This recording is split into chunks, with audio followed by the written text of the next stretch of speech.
Halo, selamat pagi kepada anak Bapak kelas 10 IPS ataupun 10 Mitra. Apa kabar kalian pada pagi hari ini? Semoga kalian masih diberikan kesehatan, ya, dijauhkan dari segala jenis penyakit.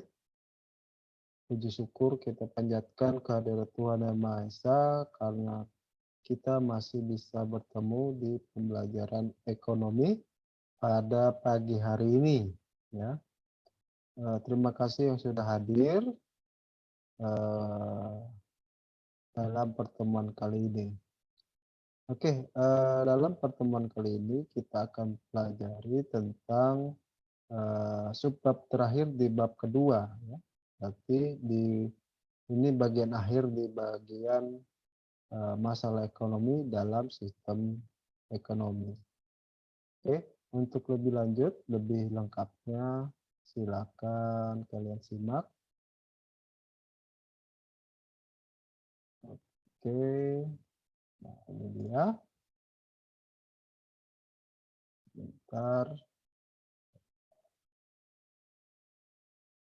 Nah, ini ya. Masih di bab 2 yaitu masalah ekonomi dalam sistem ekonomi, tapi kita sudah masuk ke dalam bagian akhir yaitu mengenal sistem ekonomi di Indonesia, ya. Nah, adapun tujuan kalian belajar tentang sistem ekonomi di Indonesia yaitu yang pertama, eh, kalian mampu memahami sistem ekonomi yang dianut oleh negara kita. Lalu yang kedua, kalian mampu menganalisis dampak dari sistem ekonomi di Indonesia. Lalu yang terakhir, kalian mampu memahami nilai-nilai dari sistem ekonomi yang dianut oleh Indonesia. Nah, inilah 3 tujuan pembelajaran kalian pada pertemuan kali ini. Oke, lanjut. Nah, kita sudah masuk ke dalam materinya, ya. Nah, yang mau Bapak tanya yang pertama apa sih, ya? Nah, yang pertama harus kita tanyakan dulu itu apa ya sistem ekonomi yang dianut oleh bangsa kita, ya? Apakah liberal, apakah komando, apakah tradisional atau campuran, ya? Sebenarnya di Indonesia itu menganut sistem ekonomi campuran, ya, yaitu penggabungan antara ekonomi liberal dengan komando, ya. Tetapi dalam undang-undang, ya, sistem ekonomi kita itu disebut adalah demokrasi ekonomi Pancasila. Nah, jadi bukannya nama dari sistem ekonomi ini campuran, tapi namanya adalah sistem demokrasi ekonomi Pancasila. Ya. Artinya apa? Arti dari demokrasi ekonomi Pancasila itu, ya.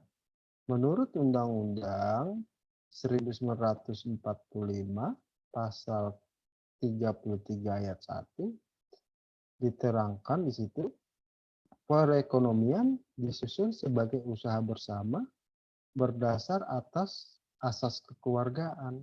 Nah, jadi namanya demokrasi Pancasila yaitu berdasarkan asas kekeluargaan, ya, bersama-sama. Lalu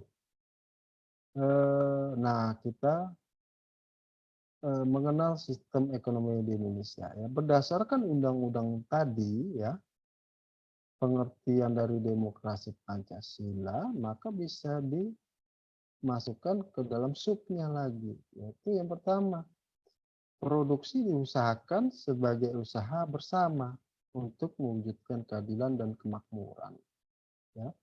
Karena demokrasi Pancasila itu harus diusahakan bersama-sama karena untuk keadilan dan kemakmuran bersama juga. Lalu yang kedua, ya, setiap masyarakat bebas berusaha, ya, tetapi masih dalam batas dan ketentuan syarat yang diberlakukan oleh negara kita. Oke. Lalu sebagian besar produksi masyarakat merupakan usaha swasta atau individu yang tetap diatur mekanisme harga dan pasarnya. Jadi masyarakat itu maksudnya nomor 3 ini masyarakat bebas produksi apa saja, tapi untuk harga dan pasar ya, itu tetap negara harus mengaturnya ya, supaya meminimalisir terjadinya monopoli. Ya. Nomor 4, perusahaan negara menguasai sektor ekonomi vital. Ya. Karena dalam Undang-Undang Dasar 1945 pasal 33 ya ayat 3 ya, bahwa negara harus menguasai sumber daya alam yang berguna untuk seluruh rakyat Indonesia ya. Oke. Nah, itu makanya itu nomor 4, perusahaan negara harus menguasai sektor vital ya. Seperti apa? Seperti listrik, seperti air, dan lalu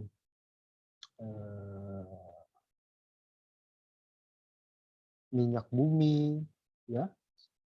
Nah, itu makanya masih banyak lagi contoh-contoh perusahaan negara yang menguasai sektor vital. Dan juga ada ya kan gas negara ya, itu harus dikuasai. Oke, lalu lanjut. Nah, adapun nilai yang terkandung dalam demokrasi Pancasila. Ya, ada 5, yaitu kekeluargaan, kerjasama, gotong royong, keadilan dan kemanusiaan. Nah, inilah berdasarkan Undang-Undang 45 pasal 33 ayat 1 sampai 4. Nah, terdapat nilai-nilai 5 nilai yaitu yang ada di tayangan Bapak. Oke. Nah, lanjut ya. Adapun dampak ya di dalam menerapkan demokrasi ekonomi ini ya. Kita bahas tentang dampak positifnya terlebih dahulu ya. Dampak positif dari demokrasi Pancasila ya, yang pertama ya, positifnya ya, ekonomi itu ya, rencana ekonomi itu harus disusun bersama-sama ya. Kegiatannya harus dirembukan dari tingkat RT sampai ke tingkat daerah. Nah, jadi harus dimusyawarahkan oleh seluruh masyarakat ya. Tapi maksudnya ini bisa diwakili oleh tokoh-tokoh daerah tersebut ya. Untuk masyarakatnya ya bisa diwakili oleh tokoh-tokoh masyarakat yang berperan dalam daerah tersebut. Nah, itu yang pertama. Yang kedua, cabang-cabang produksi yang penting dan vital bagi negara harus dikuasai oleh negara. Ya. Jadi cabang-cabang produksi harus dikuasai oleh negara. Tapi cabang produksi seperti apa? Cabang yang vital. Seperti yang tadi Bapak sendiri, listrik, air, gas, bumi, minyak bumi, dan selain-selain. Lalu yang ketiga, warga negara bebas memilih pekerjaan, ya, serta mempunyai hak atas pekerjaan dan kehidupan yang layak. Nah, ini positif yang ketiga. Lalu positif yang terakhir adalah potensi, inisiatif, dan kreasi warga dikembangkan sepenuhnya selama tidak merugikan masyarakat. Jadi bebas warga negara berinisiatif, berkreasi untuk menimbulkan potensi yang dapat menguntungkan masyarakat itu sendiri. Oke, lanjut ya. Kita masuk ke dalam dampak negatif. Ya. Ada 4 dampak negatif dalam penerapan demokrasi ekonomi. Yang pertama yaitu perkembangan ekonomi modern dan tradisional berjalan tidak seimbang. Ya, jelas karena di sini lebih cenderung sistem ekonomi demokrasi ini menganut ke dalam sistem ekonomi modern ya, atau liberal ya. Makanya dari itu tradisionalnya agak ditinggalkan. Lalu yang kedua, kebijakan oleh pemerintah untuk menguasai ekonomi masih lemah. Ya. Karena apa? Karena saking banyaknya kreasi-kreasi atau ide-ide masyarakat tentang produksi apa ya yang harus dibuat. Ya. Jadinya kebijakannya itu harus dibuat terus ya tentang produksi yang baru, di mana harganya berapa. Nah, itu harus masih dipikirkan dan pengawasannya masih kurang. Ya. Lalu terdapat monopoli atas sumber produksi. Nah, monopoli yang dimaksud itu ya cabang-cabang yang tidak dapat diolah oleh pemerintah ya. Karena masih banyak sekali seperti batu bara, emas, padahal kita banyak emas kan, banyak batu bara. Nah, itu pemerintah belum mampu memproduksinya dengan baik.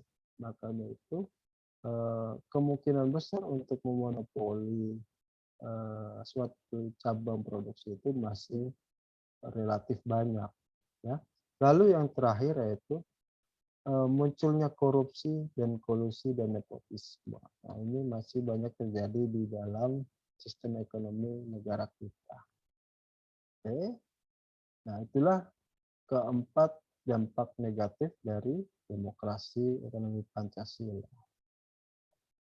Oke, nah kita sudah masuk ke dalam penugasan. Nah, tugas kalian cukup mudah, ya. Nah, tolong simak. Nah, ini dia, ya. Bapak minta kalian mencari pengertian dari kelima nilai dasar ekonomi di negara kita. Ya.